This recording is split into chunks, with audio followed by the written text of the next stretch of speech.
Hello, church. Thank you for tuning in today.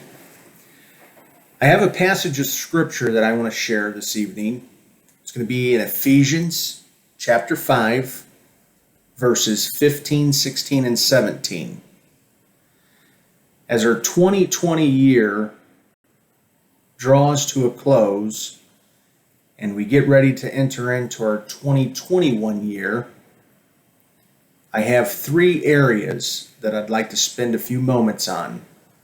But if I could read the scripture first, and if you'd like to follow along, that's Ephesians chapter 5, verses 15, 16, and 17.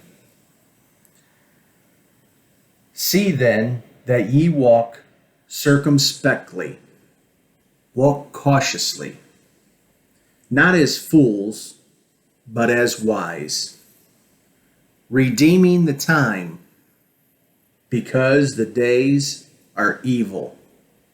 Wherefore, be ye not unwise, but understanding what the will of the Lord is.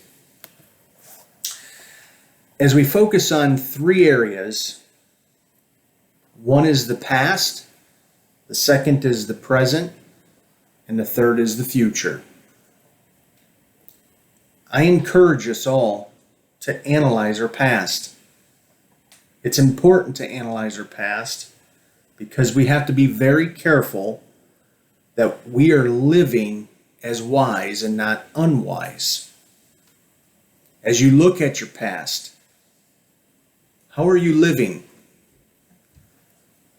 Who does your family see when they look at you? Your spouse, your kids, your parents, your siblings.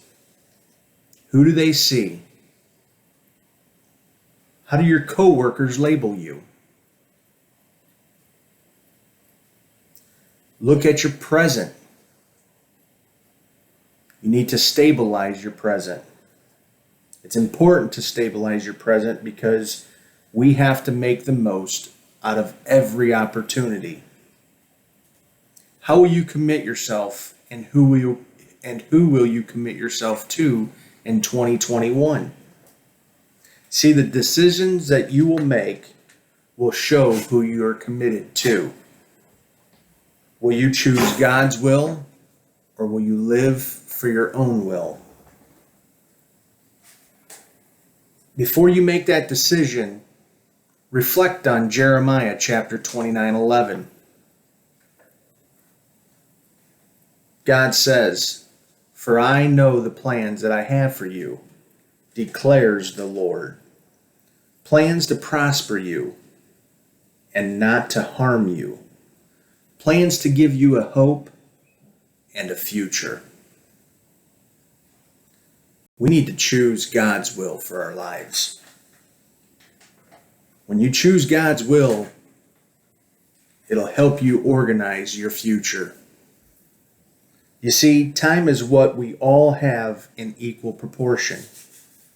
Rich and poor, young and old, man or woman, no one person is bestowed more than 24 hours a day and no more than 7 days a week. What we make of our time this year will make or unmake us at the end of our 2021. We could have big goals and plans for the future of 2021.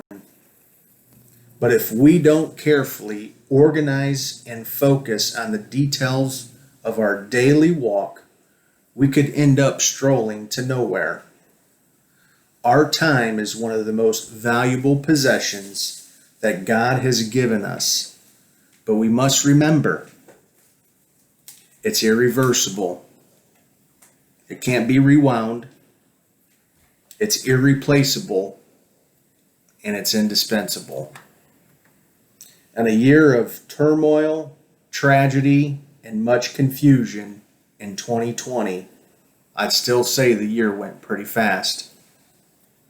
You see, God has given us another opportunity to live for Him in 2021, to be wise, to be mindful of our time, and live for Him and have a knowledge and understanding of what He desires for His people. Who are you living for in 2020? In 2021, who will you live for and how will you live? God bless you and have a safe and happy new year, and see you in the new year. Thank you.